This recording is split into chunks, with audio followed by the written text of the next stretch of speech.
It's a new product video for the 2662 Mallets. Today we have here a 6-11323 Wheeling and Lake Erie Legacy 2662 Mallet, cab number 8002. This product is also available under product number 6-11299, Chesapeake, Ohio. Mallet with the USRA scheme, cab number 875. 6-11321, Chesapeake, Ohio, 2662 Mallet, cab number 1525. 6-11322, Nickel Plate Road, Mallet, cab number 943. And 6-11339, Norfolk and Western Mallet, cab number 1409. Out of the box, you receive the instruction manual for loading the Legacy memory module, the instruction manual itself, smoke fluid pipette for adding smoke fluid, 4 replacement traction tires, the wrench for removing the side rod screws to replace the traction tires, an O-gauge dummy coupler, the shoulder screw to mount it to the pilot, and the engine memory module, along with the locomotive and the tender. The 2662 Mallet is equipped with 4 switches. These switches are accessible under the rearmost steam dome cover. Simply take the top of the steam dome cover off. It's only held on with 2 magnets. The switches this locomotive has is program run. Program is used as the direction lockout switch in conventional operation, and run is the switch is the position where you can get all 3 directional states. In Legacy mode, you place the switch in program to program the ID number, and in run to run the locomotive. The next switch is the Odyssey speed control on-off switch. In the no ODY position, speed control is disabled. In the ODY position, it is enabled. Next switch is the main smoke on-off switch. Off turns the smoke unit off completely for the primary stack. On turns it on, and you can control it on and off with the Legacy remote. And the last switch is auxiliary smoke. Off and on. And the auxiliary smoke would be the smoking whistle. The smoke for the primary stack goes right down the hole in the stack. The smoke for the smoking whistle actually goes in the forwardmost steam dome cover, in that hole right there. The pilot of the 2662 Mallet out of the box comes with a scaled dummy coupler. This coupler can be removed using a small number 1 flathead screwdriver to remove this screw here. Once it's removed, you can install the O-gauge dummy coupler, which will facilitate in double heading operations. That coupler in the bag comes with its own unique shoulder screw, which must be used to mount that coupler to the pilot. Go ahead and mount that up for you and show you what it looks like installed. Once you mount the O-gauge dummy coupler to the pilot, you want to make sure that you reinsert the coupler lock pin through the hole in that dummy O-gauge coupler, and then give it a quick bend at the bottom. That'll prevent that coupler lock pin from shorting out on the center rail and causing problems that nobody wants. Before we actually put our locomotive on the track, we want to make sure that we tell our remote everything that it needs to know about running this locomotive.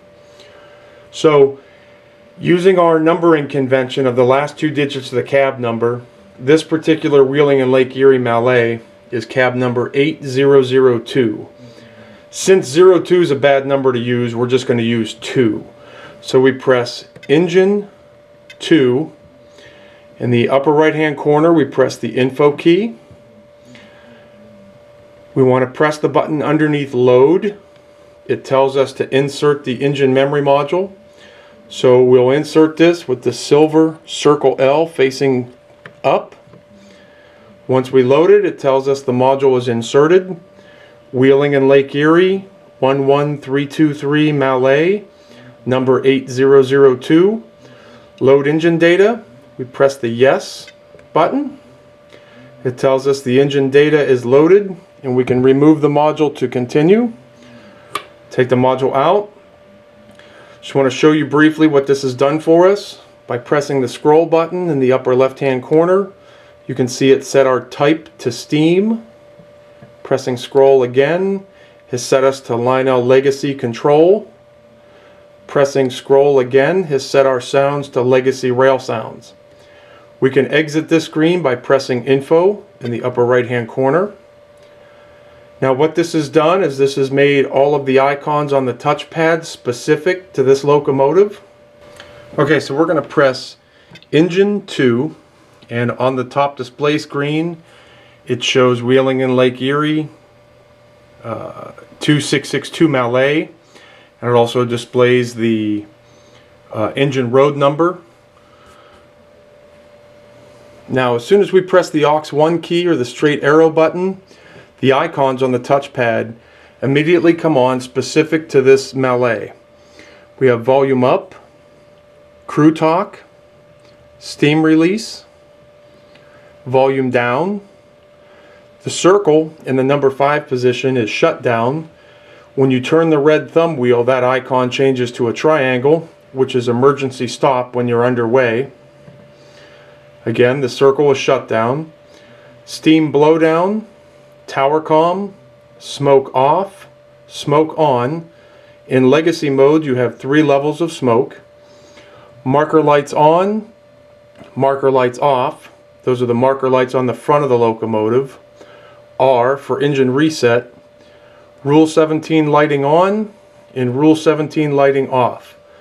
All that Rule 17 lighting does for you is when the locomotive is at a standstill, the front headlight is dim. And when you get underway, the front headlight gets brighter. The same rule applies for the rear light on the tender. We'll press the speed bar. You can see that we have preset railroad speeds of restricted, slow. Honestly don't remember what all these are, but we have 6 preset railroad speeds. Tower comm, smoke off, smoke on. This bar here represents the increased or decreased labor effects from the steam chest, and it's directly responsive to the effects up and the effects down arrow keys. As I press the up button, you can see the bar graph raise, and as I press the down button, you can see the bar graph lower. And finally, the last icon on this touchpad is number 1 for roll speed. That is the slowest speed that the locomotive will attain underway. Just want to show you real quick what happens when we press Engine 2, cab number displays, Wheeling in Lake Erie Mallet, rolls across the top. We press aux 1, our touchpad opens up with all the icons specific to this steam locomotive. We press the speed bar here in the middle to access all the speed icons on the touchpad. To get back, we simply press the aux 1 key and it brings us back to the original menu. Let's get our locomotive lubricated and we can get it on the track. Before we get our Mallet on the track, we want to make sure that we pre-lubricate it. To do this, we've simply used this needle applicator with some light oil, and we're going to go ahead and apply just a small dab of oil to each axle where it goes through the bearing and the truck block. Just a small dab is all that's necessary to lubricate the axle in the bearing. You want to do this to both sides of the gearbox or the frame and to both trucks. It's also important to put a small dab of oil on the axle for the collectors. Do this to all 4 collectors on the locomotive. This will prevent the collectors from squealing on us while we're running down the tracks. You're also going to want to put some light oil on the eccentric and also on the side rod screws where they go through the side rods. You're going to want to do that to all 4 sides of both engines, front and rear. It's also a good idea to put a small dab of oil on the axle where they go into the plastic bearings on the truck, basically on the trailing truck. And then also right at that ground strap as well. Just a small dab of oil is all that's necessary. We want to do the same thing for the pilot truck, where the metal axle goes through the zinc pilot truck frame itself. This will prevent that from squealing. Just a small dab, work that in. Okay, the locomotive's ready for the track. Let's lubricate the tender and get it underway. Okay, to lubricate the tender, we're going to use our needle oiler again. And we're just going to apply a small dab of oil on the axle where they insert into the bronze fittings inside the truck frames. Small dab is all that's necessary. We're going to do the same thing for the rear truck. And then also a dab of oil right on the collector roller on the axle. Prevent that from squeaking. And again, repeat that process on the rear truck. Do want to point out to you real quick that the volume control, manual volume control for this tender, is located underneath the water hatch on the back of the tender. Volume up and volume down is controlled by this potentiometer. This is the master volume control, meaning if you set the volume lower with this potentiometer, you will not be able to raise above it using the legacy remote in a command operation. Before we get our locomotive underway, we want to make sure that we add smoke fluid to it before we start running it. So to do this, we're going to use our smoke fluid pipette that came with the locomotive. We're going to take roughly about, the fluid will be 3/4 of the way from the end of the pipette to the first line. I'm going to go ahead and stick this in the stack all the way down. A couple puffs of air to clear the chamber. And we also need to add smoke to our smoking whistle. So we pull the cover off the front steam dome, and again the same amount of fluid, just about 3/4 to that first line from the end of the pipette. Stick that down, a couple puffs. We install our cover. It's important to note that the top of this cover has a rubber O-ring on it. That rubber O-ring makes it a little stubborn getting this back in place. So what we recommend doing is just take a small dab of grease around the outside edge of that brass fitting to facilitate in helping that piece fit back in there snugly. The outlet hole for this smoking whistle is right on the boiler. The smoke doesn't actually come out of the whistle itself, it comes out of the boiler. So if blowing down this stack underneath the steam dome will do no good. You'll have to actually blow down that hole there, which is the exit hole for the smoke underneath the whistle, and then blowing down the stack will clear any meniscus that may have formed at the base of the stack itself. Now that we've told our cab 2 that the locomotive engine ID is going to be number 2, and we've loaded our engine memory module into the cab, it's time to program the locomotive. So to do this, you need to remove the steam dome here on the top. This will be the second one back.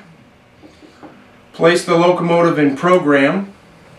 Apply track power. Now you'll notice when we apply track power that the marker lights and the headlight and the cab light do not come on. This is normal. So using our cab 2 remote, we're going to hit engine 2 and the set button. Now we're going to place the locomotive back in run, reinstall our steam dome cover, and the engine's ready to go. Let me go ahead and shut the power off and turn the power back on so I can demonstrate this once more.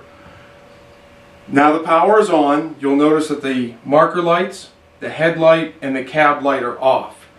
It's not until I press aux 1 or the power up button in the lower left hand corner of the touchpad, which I'll do now so you get the dialogue. Dispatcher here. Do you copy? Over. I read you. Over.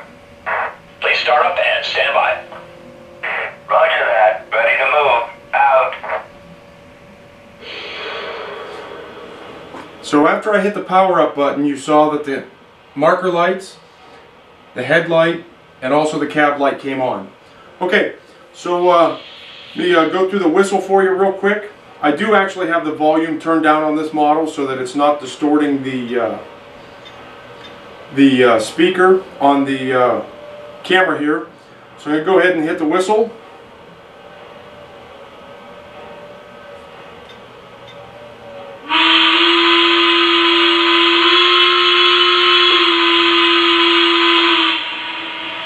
Once again.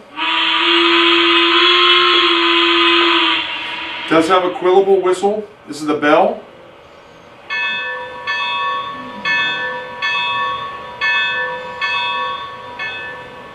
Locomotive is equipped with a rear electrocoupler, so by pressing the R button on the back of the cab 2, the coupler on the back of the locomotive will open. You get a sound sequence for that. We'll go ahead and turn the smoke units on. Low, medium, and high. Now, it is not abnormal for this locomotive to take a good, I don't know, 15 or 20 seconds to start developing smoke. This one came on right away because we were running this just a little bit earlier. These Mallets are equipped with stack smoke, which smoke in neutral or at idle, and then puff in sync with the chuffing sound when the locomotive gets running. It also has whistle smoke. Anytime you activate the whistle, you get smoke from the whistle on the top of the boiler.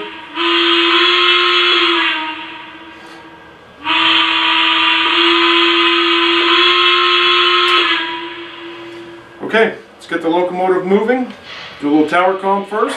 Dispatcher here. Please stand by. Over. Roger that. I'm looking at that block signal. Out. Dispatcher, any plan? Over. Yes, you're good to go. Over. Thank you, sir. Out. Okay, I'm going to hit the speed bar and go to roll speed. This will be the first speed step that the locomotive will attain. You'll see that the primary stack puffs in sync with the chuffing sound of the locomotive. Turn that, increase the labor of the chuff up for you.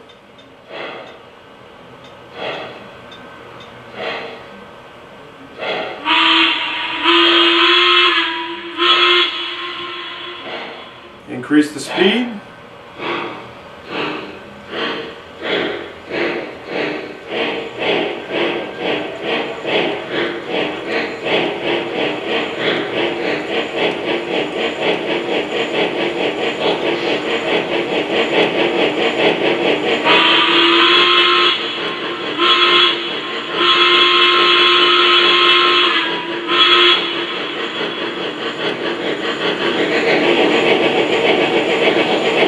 Okay, I'm going to go ahead and apply the brakes. You can hear the squealing brake effect.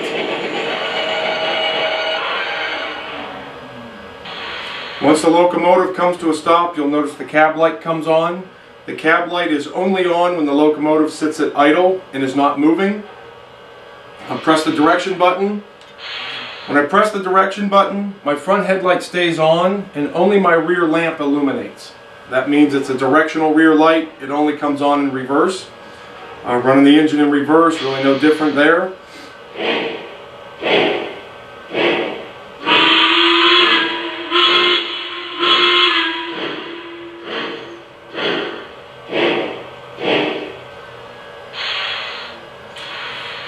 Okay, this locomotive is also equipped with sequence mode. You can access sequence mode by pressing and holding the AUX1 or the straight arrow key on the cab 2.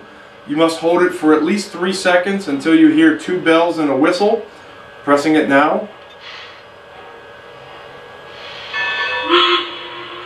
Once you hear that, it tells you that it is in sequence mode.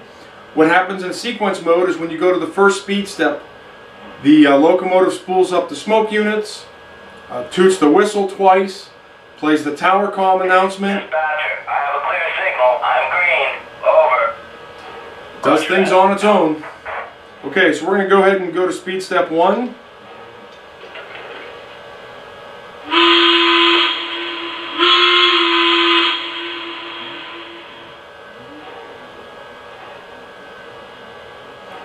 Now we're going to go to speed step 2.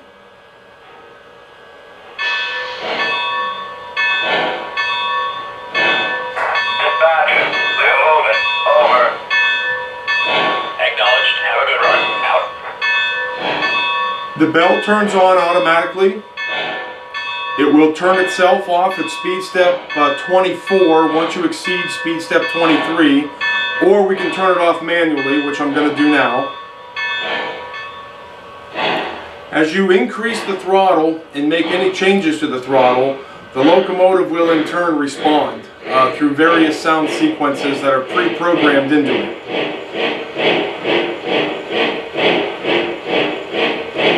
So I'm going to hit the speed bar and move up on a preset railroad speed. Dispatcher here, please go to medium speed. Over. Yes, increasing to medium speed. Out.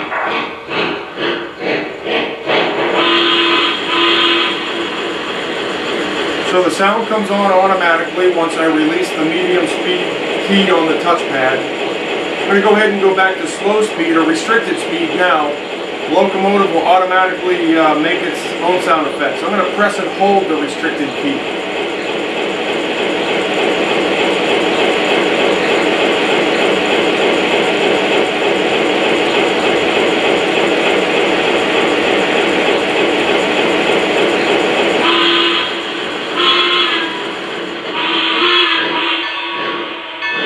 So the bell automatically comes on once we get below speed step 23. And as we bring the locomotive to a stop,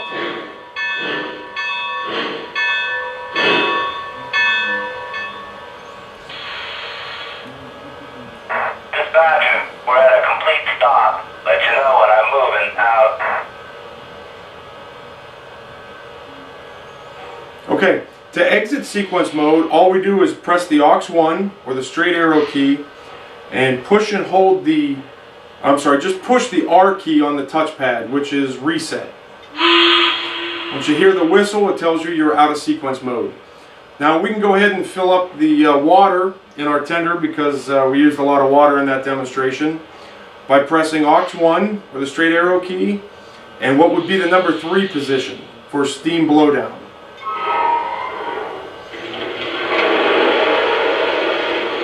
You can hear the water tower pipe move into position and the water being put into the tender, and there's a dialogue that happens when I let off the 3 position key on the touchpad. Water's full. Over. Acknowledged. Out. And we can also add coal to this locomotive by pressing and holding the what would be the number 0 position or the engine reset key on the touchpad, which I'll do now.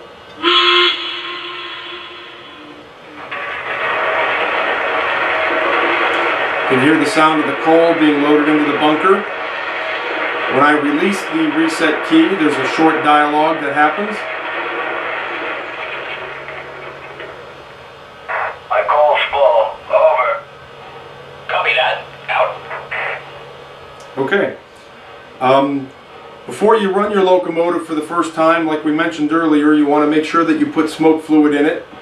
The smoke fluid goes into the main stack for the stack smoke, and then underneath the forward steam chest or steam dome is another hole, which is where the smoke fluid goes for your smoking whistle. It's important to note that this steam dome cover has a O-ring on it. It's a little stubborn getting it in and out. What we recommend doing is just putting a small dab of grease on the outside edge of that O-ring to make it a little bit easier to get in and out of the locomotive. Okay, that completes this product demo. These locomotives again are available at your dealer now in a multitude of road names, and we hope that you enjoy them. Thank you.